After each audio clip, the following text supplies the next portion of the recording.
கர்த்தருடைய வார்த்தையின் ஆசீர்வாத நேரத்திற்காக உங்களை அன்புடன் அழைக்கின்றோம். தேவனுக்கே மகிமை உண்டாவதாக.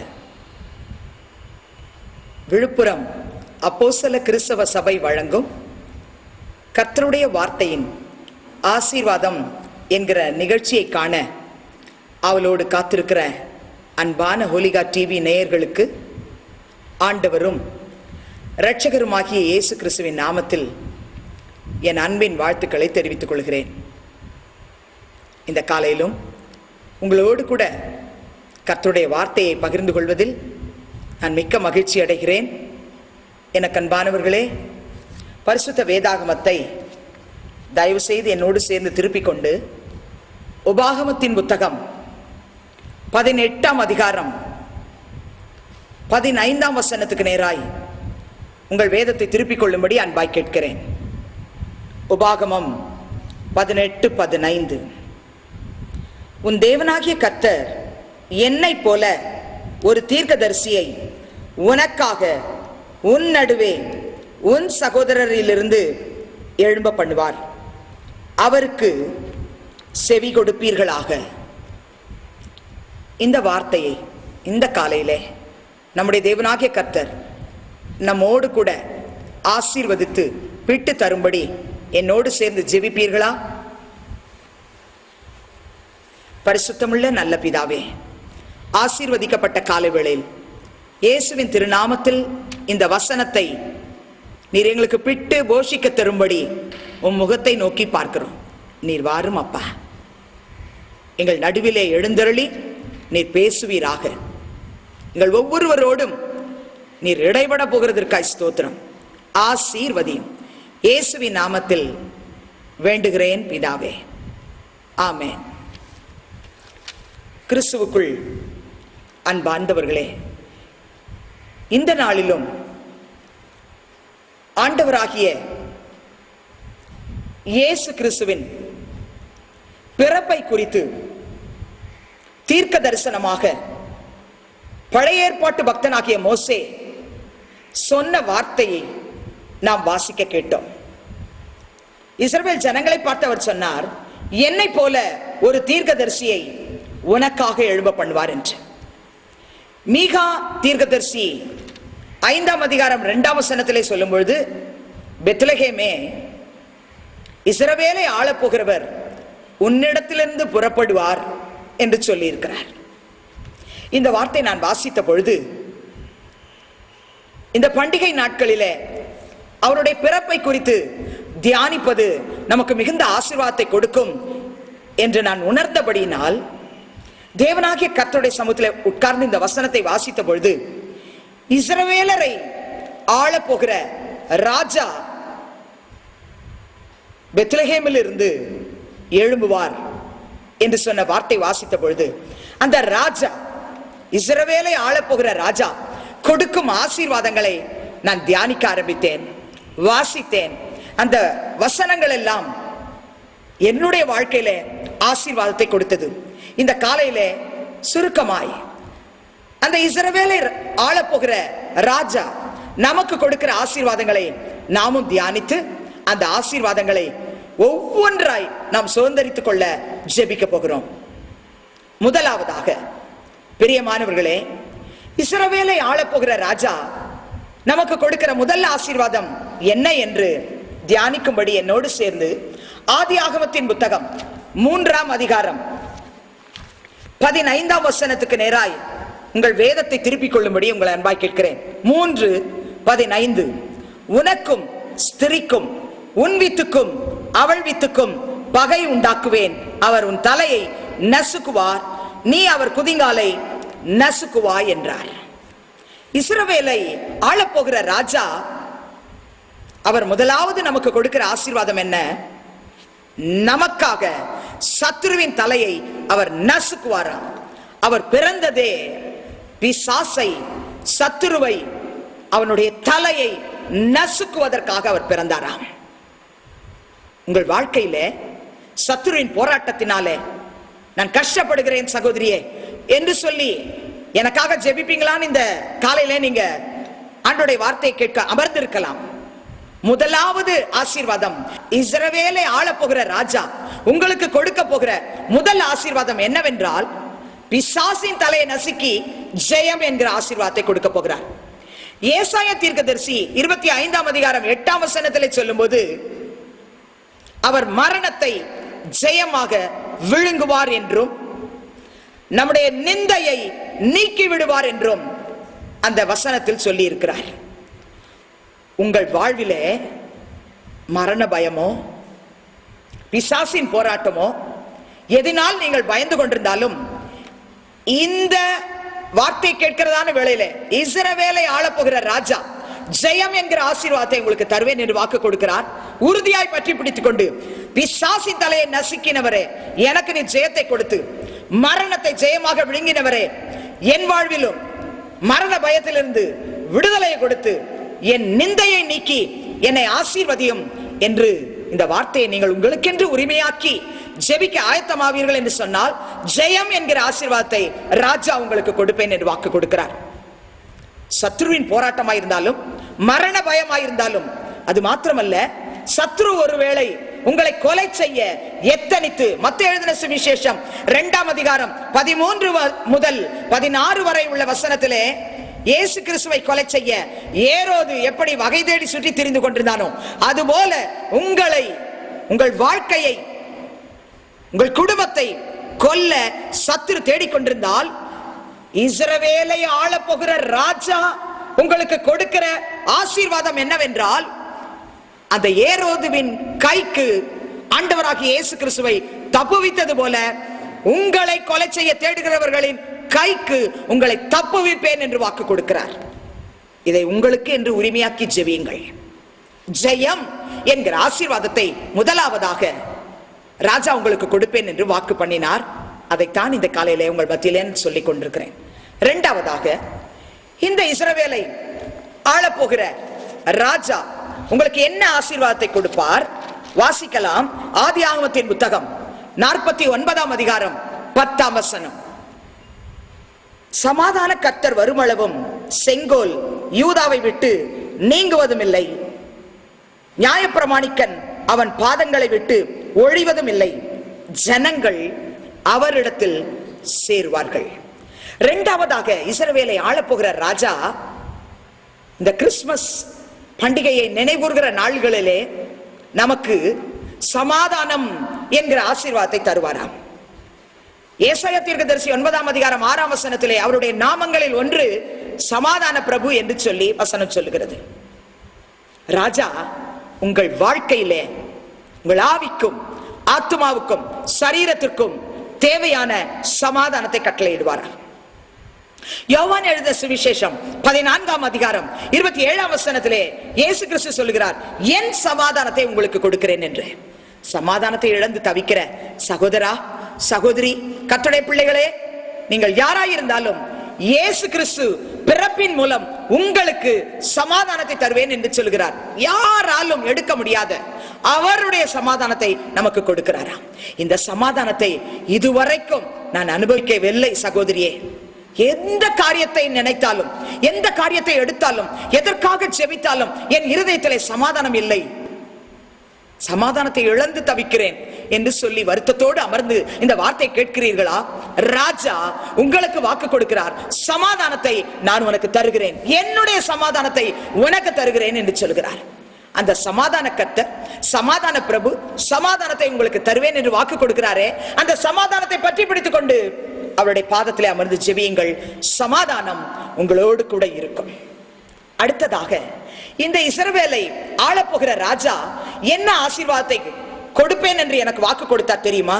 ஏசாயா தீர்க்கதரிசியின் புத்தகம் 11ஆம் அதிகாரம் 10ஆம் வசனத்திலே, அக்காலத்திலே ஜனங்களுக்கு கொடியாக நிற்கும் ஈசாயின் வேருக்காக ஜாதிகள் விசாரித்து கேட்பார்கள், அவருடைய தாபர ஸ்தலம் மகிமையாயிருக்கும். ஜனங்களுக்கு கொடியாக நிற்கும் ஈசாயின் வேர்தான் இஸ்ரவேலை ஆளப்போகிற ராஜா. அருள்நாதராகிய இயேசு ஒரு தாபர ஸ்தலத்தை, மகிமையான ஆலயத்தை நமக்கு கட்டி தருவாரா. ஆகாய் தீர்க்கதரிசி அதைத்தான் சொல்லுகிறார். 2ஆம் அதிகாரம் 7ஆம் வசனத்திலே, சகல ஜாதிகளாலும் விரும்பப்பட்டவர் தம்முடைய ஆலயத்தை மகிமையினாலே நிறைய பண்ணுவாராம். அவர் நமக்காக ஒரு ஆலயத்தை கட்டி தருவார் என்று சொல்லுகிறார். ராஜா அவருடைய சமூகத்திற்கு கடந்து வந்து அவருடைய ஆலயத்தில் இருந்து அவருடைய பிரகாரத்திற்குள் வந்து அவரை நோக்கி பார்த்து ஆசீர்வாதங்களை பெற்றுக்கொள்ள நமக்கு கட்டி தருவேன், மகிமையான ஆலயத்தை கட்டி தருவேன் என்று சொல்லி வாக்கு பண்ணுகிறார். சகரியா தீர்க்கதரிசியின் புத்தகம் 6ஆம் அதிகாரத்திலே 12ஆம் வசனத்திலே சொல்லும்போது சொல்லுகிறார், 6:12, இதோ ஒரு புருஷன், அவருடைய நாமம் கிளை என்னப்படும், அவர் தம்முடைய ஸ்தானத்திலிருந்து முளைத்தெழும்பி கர்த்தருடைய ஆலயத்தை கட்டுவார். அவர் கர்த்தருடைய ஆலயத்தை கட்டுவார். இஸ்ரவேலை ஆளப்போகிற ராஜா பிறந்து உங்களுக்காக எனக்காக மகிமையான ஆலயத்தை கட்டி தருவாராம். யோவான் எழுதின சுவிசேஷம் 2ஆம் அதிகாரம் 19ஆம் வசனத்திலே இயேசு கிறிஸ்து சொல்லும்போது சொல்லுகிறார், இயேசு அவர்களுக்கு பிரதியுத்தரமாக, இந்த ஆலயத்தை இடித்து போடுங்கள், 3 நாளைக்குள்ளே இதை எழுப்புவேன் என்றார். தம்முடைய சரீரத்தை இடித்து போட்டாலும் இந்த ஆலயத்தை நான் கட்டுவேன், நான் எழுப்புவேன் என்று சொல்லி அவர் வாக்கு கொடுத்திருக்கிறார். என்னை கேட்டுக்கொண்டிருக்கிற அன்பான சகோதரனே சகோதரியே, மகிமையான ஆலயத்தை அவர் கட்டுவேன் என்று வாக்கு கொடுக்கிறார். ஆலயம் நாமே அவருடைய ஆலயம் என்று வசனம் சொல்லுகிறது. இந்த ஆலயத்தை அவர் கட்டுவாராம். உங்கள் வாழ்விலே, உங்கள் குடும்பத்தில் உள்ளவர்களுடைய வாழ்விலே ஒருவேளை கர்த்தராகிய இயேசு கிறிஸ்து பிறந்து ரட்சிப்பின் அனுபவத்தை பெற்றுக்கொள்ளாமல் ஆலயங்களாய் வாழ வேண்டியவர்கள் இடிக்கப்பட்டவர்களாய் காணப்படுகிறார்களா? இஸ்ரவேலை ஆளப்போகிற ராஜா சொல்லுகிறார், நான் இடித்து போடப்பட்ட அந்த ஆலயத்தை கட்டி எழுப்புவேன், மகிமையான ஆலயத்தை அவர் கட்டுவார். நிச்சயமாய் அவர் வாக்குத்தத்தத்தை நிறைவேற்றுவதில் உண்மை உள்ளவர். அதோடு நிறுத்தவில்லை, அந்த ராஜா இன்னொரு ஆசீர்வாதத்தை கொடுப்பேன் என்று சொன்னார்.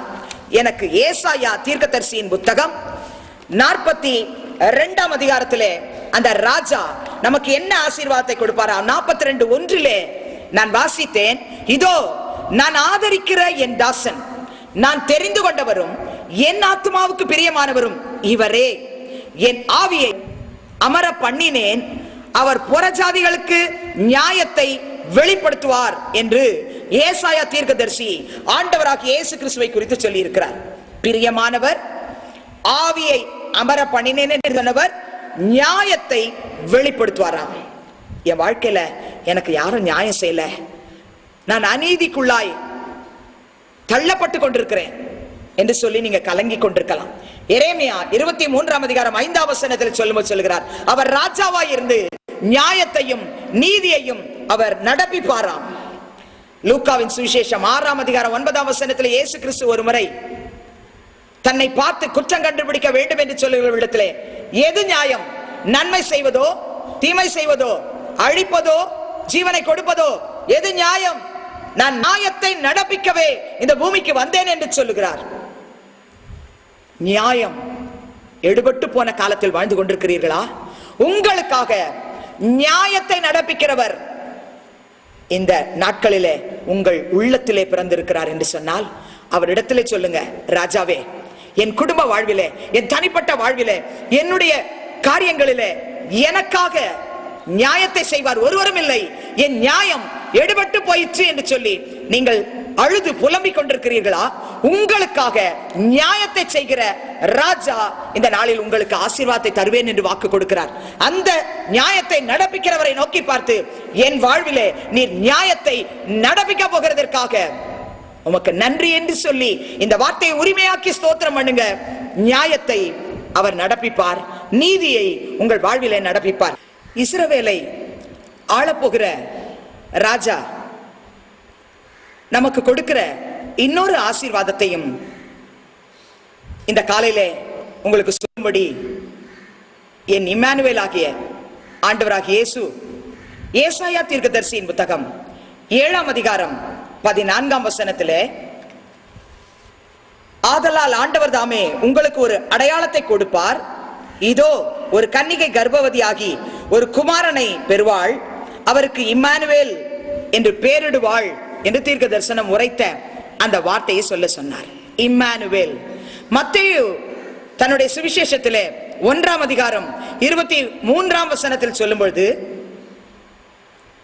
இம்மானுவேல் என்பதற்கு தேவன் நம்மோடு இருக்கிறார் என்று அர்த்தமாம் என்று சொல்லி எழுதி வைத்திருக்கிறதை நாம் வாசிக்கலாம். பிரியமானுள்ளே, இஸ்ரவேலை ஆளப்போகிற ராஜா அவர் பிறப்பின் நிமித்தம் நமக்கு அடுத்ததாக என்ன ஆசீர்வாதம் தருகிறாராம்?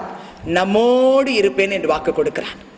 காலை முதல் இரவு வரை சோதனை, இக்கட்டு, கண்ணீர், உபத்திரவம், வியாகுலம், வியாதி, பஞ்சம், கொள்ளை நோய், எப்பேற்பட்ட காரியங்கள் நம்முடைய வாழ்வை நெருக்கினாலும் இந்த வசனத்தை நீங்கள் சொல்லி, இஸ்ரவேலை ஆளப்போகிற ராஜா எதற்காக பிறப்பார் என்று நீர் எங்களுக்கு பேசிக் கொண்டிருக்கிறீர, நீர் பிறந்ததின் ஆசீர்வாதம் என்னோடு இருப்பேன் என்று சொன்னீரே, என் வாழ்விலே என்னோடு இரும், துன்பத்திலே, துயரத்திலே, வேதனையிலே என்னோடு இரும் ஆண்டவரே. யோவான் எழுதின சுவிசேஷம் 1ஆம் அதிகாரம் 14ஆம் வசனத்திலே அவர் சொல்லுகிறார், அந்த ஆண்டவராகிய இயேசு நமக்குள்ளே வாசம் பண்ணினார் என்று. நமக்குள்ளே இருக்கிற, நம்மோடு கூட இருக்கிற, நமக்காக இருக்கிற நம்முடைய இம்மானுவேல் ஆகிய நம்மோடு இருக்கிற நம்முடைய கர்த்தர் நான் உங்களுடனே கூட இருக்கிறேன் என்று சொல்லுகிறார். இதோ உலகத்தின் முடிவு பரியந்தமும் சகல நாட்களிலும் நான் உங்களுடனே கூட இருக்கிறேன் என்று மத்தேயு 28ஆம் அதிகாரம் 20ஆம் வசனத்திலே நமக்கு வாக்கு கொடுத்திருக்கிறார். ஒவ்வொரு நாளும் அவர் நம்ம கூட தான் இருப்பார். பிரியமானவர்களே, என்னோடு யாரும் இல்லையேன்னு அநேக வேளையில நம்முடைய தனிமையான நேரங்களில் நம்ம கலங்குகிறோம். ஆனால் இந்த நாளிலே இஸ்ரவேலை ஆளப்போகிற ராஜா சொல்லுகிறார், இம்மானுவேல் ஆகிய நான் உன்னோடு கூட இருக்கிறேன், உன்னோடு கூட இருந்து உன்னை நான் ஆசீர்வதிப்பேன் என்று சொல்கிறார். அந்த ராஜா இன்னொரு ஆசீர்வாதத்தை உங்களுக்கு சொல்ல சொன்னார், சந்தோஷம் தருவார். ஏசாயா 61ஆம் அதிகாரம் 1 முதல் 3 வரை உள்ள வசனத்தை நீங்கள் வாசித்து பார்ப்பீர்கள் என்று சொன்னால் உங்கள் துக்கம் சந்தோஷமாக மாறும் என்று அந்த வசனத்தில் நாம் வாசிக்கிறோம். ஏசாயா 60:20 சொல்லுகிறார், உன் துக்க நாட்கள் முடிந்து போம். இந்த வருஷம் முழுவதும் கண்ணீரோடு கவலையோடு வாழ்ந்து கொண்டிருந்த சகோதரியே, உன் துக்க நாட்கள் முடிந்து போம் என்று சொல்கிறார். யோவான் 16:20 சொல்லுகிறார், உன் துக்கம் சந்தோஷமாய் மாறும். கடைசியாக அவர் எனக்கு சொன்னார், ஏசாயா தீர்க்கதரிசியின் புத்தகம் 49ஆம் அதிகாரம் 6ஆம் வசனத்தில் கடைசி பாகத்தில் சொல்கிறார், உம்மை ஜாதிகளுக்கு ஒளியாகவும் வைப்பேன் என்றார். ஆண்டவராகிய இயேசு கிறிஸ்துவை குறித்து தீர்க்க தரிசனமாய் சொல்லப்பட்டிருக்கிறது, உம்மை ஒளியாக வைப்பேன். இந்த வார்த்தையை கேட்கிற சகோதரியே, சகோதரனே, இஸ்ரவேலை ஆளப்போகிற ராஜா நமக்கு கொடுக்கிற கடைசி ஆசீர்வாதம் என்ன? இந்த உலகத்தில் அவர் வருவதும் உங்களையும் என்னையும் அவர் ஒளியாக வைப்பாராம். யோவான் 1ஆம் அதிகாரம் 9ஆம் வசனத்திலே சுவிசேஷத்திலே நாம் வாசிக்கிறோம், எந்த ஒரு மனுஷனையும் பிரகாசிப்பிக்கிற ஒளி அந்த மெய்யான ஒளியாகிய இயேசு கிறிஸ்துவே. அவர் உன் உள்ளத்தில் பிறப்பார் என்று சொன்னால் உன்னை ஒளியாக வைப்பார். யோவான் எழுதின சுவிசேஷம் 8ஆம் அதிகாரம் 12ஆம் வசனத்திலே அவர் சொல்லும்போது சொல்கிறார், நான் உலகத்திற்கு ஒளி, என்னை பின்பற்றுகிறவன் ஜீவ ஒளியை அடைந்திருப்பான் என்று சொல்லுகிறார். நம்ம வாழ்க்கையில அவரை பின்பற்றுவோம் என்று சொன்னால் ஒளியை உடைய பிள்ளைகளாய் நாம் இருப்போம், ஒளியை வெளிப்படுத்துகிற பிள்ளைகளாய் இருப்போம். இஸ்ரவேலை ஆளப்போகிற ராஜா இந்த நாட்களிலே எதற்காக பிறந்தார் என்பதை குறித்து ஒவ்வொரு வெள்ளிக்கிழமையும் நாம் தியானித்துக் கொண்டிருக்கிறோம்.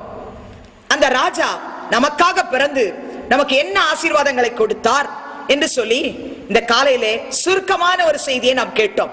ராஜா ஜெயம் தருவார் என்று, ராஜா சமாதானம் தருவார் என்று, ராஜா மகிமையான ஆலயத்தை கட்டுவார் என்று, ராஜா நீதியை நடப்பிப்பார் என்று, ராஜா ஒளியை தருவார் என்று சொல்லி நாம் தியானித்தோம். இந்த வார்த்தையை கேட்ட என் அன்பு சகோதரனே, சகோதரியே, இந்த ஆசீர்வாதங்களை நிரந்தரமாய் நானும் என் குடும்பத்தில் உள்ள ஒவ்வொருவரும் அனுபவிக்க எனக்காக ஜெபிங்க சிஸ்டர் அப்படின்னு நீங்க சொல்வீங்கன்னா தயவு செய்து இருக்கிற இடத்துல நீங்க முழந்தால் படியிடுங்க. முழந்தால் படியிட முடியவில்லை என்றால் நீங்கள் அமர்ந்து கொண்டு கண்களை மூடி என்னோடு கூட சேர்ந்து ஜெபம் பண்ணுவீர்கள் என்று சொன்னால்,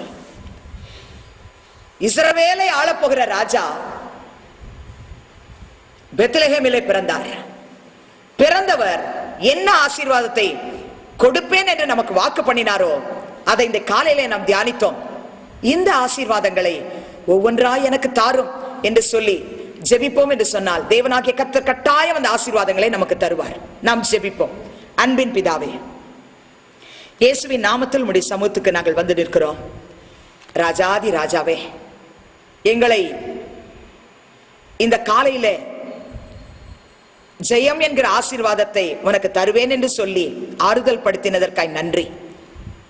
பிசாசின் தலையை நசுக்கினவர், மரணத்தை ஜெயமாக விழுங்கினவர், நிந்தையை நீக்கி போடுவேன் என்று சொன்னவர், கொலை செய்ய எத்தனிக்கிற மக்கள் மத்தியிலிருந்து தப்புவிப்பேன் என்று சொன்னவர், இந்த ஜெபத்திலே என்னோடு சேர்ந்து ஜெபிக்கிற ஒவ்வொருவருக்கும் ஜெயத்தை தருவீராக என்று வேண்டுகிறேன்.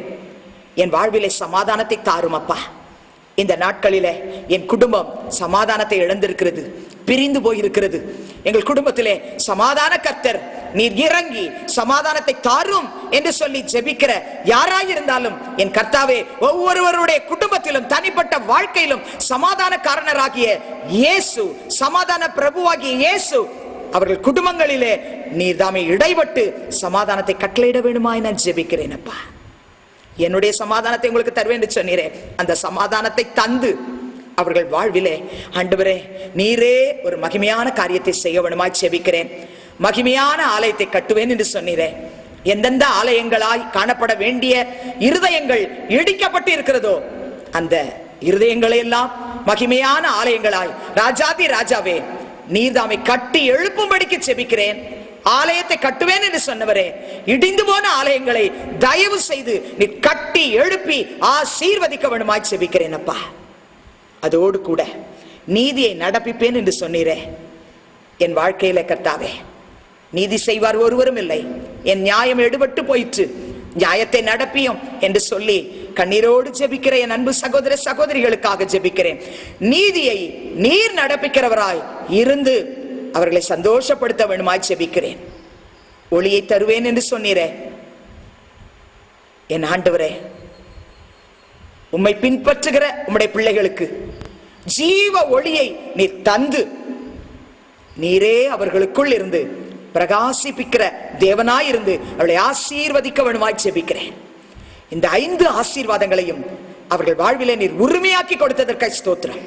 துதி கனம் மகிமை யாவற்றையும் உமக்கே செலுத்துகிறேன். இயேசுவின் நாமத்தில் வேண்டுகிறேன் பிதாவே, ஆமென். இந்த ஆசீர்வாதமான வார்த்தையை கேட்ட நீங்கள் இந்த ஆசீர்வாதங்களை சுதந்தரித்துக் கொண்டு ஆண்டவருடைய நாம மகிமைக்காக இந்த 7 ஆசீர்வாதங்களையும் என் வாழ்க்கையில நிறைவேற்றும் ஆண்டவரே என்று சொல்லி ஜெபிப்பீர்கள் என்று சொன்னால் தேவனாகிய கர்த்தர் இந்த காரியங்கள் அத்தனை உங்களுக்கு தந்து உங்களை ஆசீர்வதிப்பார். என்ன நேயர்களே, கர்த்தருக்குள்ளே நீங்க யாவரும் சுகமாய் இருப்பீர்கள் என்று சொல்லி நான் விசுவாசிக்கிறேன். மீண்டுமாக உங்களை இந்த நேரத்தில் சந்திக்க கர்த்தர் எனக்கு கொடுத்த ஸ்லாக்கியத்திற்காக நான் கர்த்தருக்கு நன்றி செலுத்துகிறேன். கிறிஸ்துவுக்குள் அன்பார்ந்தவர்களே, ஒரு விசேஷித்த அறிவிப்பை மீண்டுமாக உங்கள் மத்தியிலே கொடுக்கும்படி உங்கள் சகோதரியாக நான் வந்திருக்கிறேன். இந்தியாவில்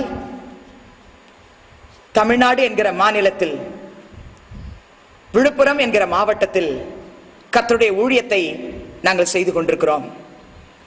எங்கள் மாவட்டத்திற்காக ஜெபிக்க அறிவிப்பு கொடுக்க வேண்டும் என்று கர்த்தர் உணர்த்தினபடினால் இந்த அறிவிப்பை உங்களுக்காக நான் அறிவிக்கிறேன். ஜெபத்திலே எங்கள் மாவட்டத்தை நீங்கள் தாங்கும்படி உங்களை பட்சமாய் கேட்கிறேன். அது மாத்திரமல்ல, ஆவியானவர் உங்களுக்கு உணர்த்துவார் என்று சொன்னால் எந்த வகையில் தாங்க வேண்டும் என்று நீங்கள் விரும்பினாலும் தாங்கும்படி உங்களை இயேசுவின் நாமத்தில் அன்போடு கூட நான் கேட்டுக்கொள்கிறேன். கர்த்தருக்கு சித்தமானால் வருகிற 2014ஆம் ஆண்டு ஜனவரி மாதம் 1 தேதி அன்று மாலை 6 மணிக்கு விழுப்புரம் மாவட்டத்தில் புதிய பஸ் நிலையம் எதிரில் உள்ள ஏஎஸ்சி திருமண மண்டபத்தில் ஒரு விசேஷித்த ஆசீர்வாத கூட்டத்தை ஒழுங்கு செய்திருக்கிறோம். இந்த அறிவிப்பை கேட்டுக்கொண்டிருக்கும் அன்பான ஹோலிகாட் டிவி நேயர்களே, இக்கூட்டத்தின் ஆசீர்வாதங்களுக்காக தினமும் சில நிமிஷங்கள் எங்களுக்காக ஜெபித்துக் கொள்ளும்படி உங்களை மிகுந்த அன்புடனும் தாழ்மையுடனும் நான் கேட்டுக்கொள்கிறேன். மிகுந்த பிரயாசத்தோடு இக்கூட்டத்தை ஒழுங்கு செய்திருக்கிறோம்.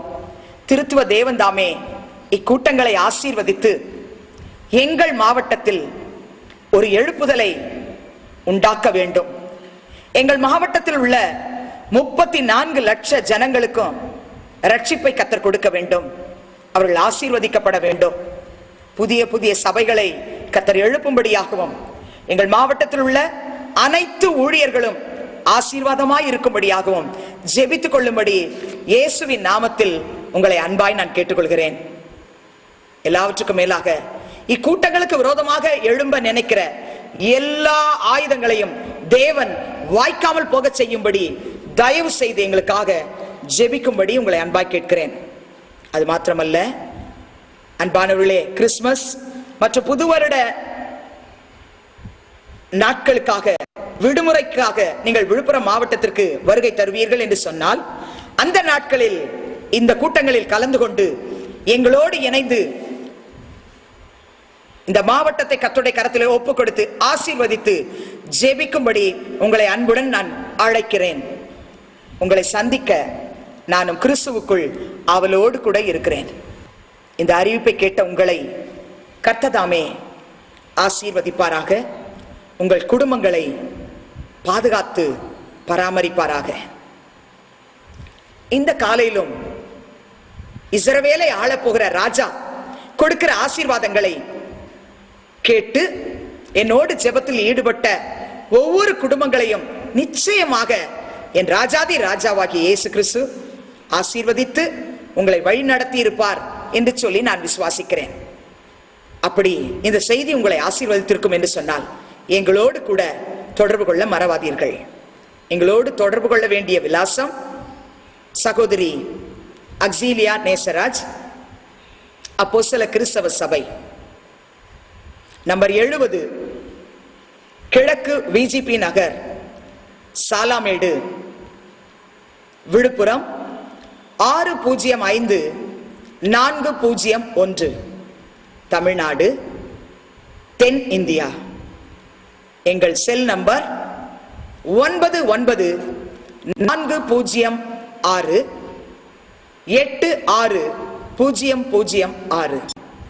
எங்கள் இமெயில் விலாசம் smaryauxilia@gmail.com. கர்த்தர் தாமே உங்களை ஆசீர்வதிப்பாராக, உங்களோடு இருப்பாராக, உங்களை நடத்துவாராக. ஆமென்.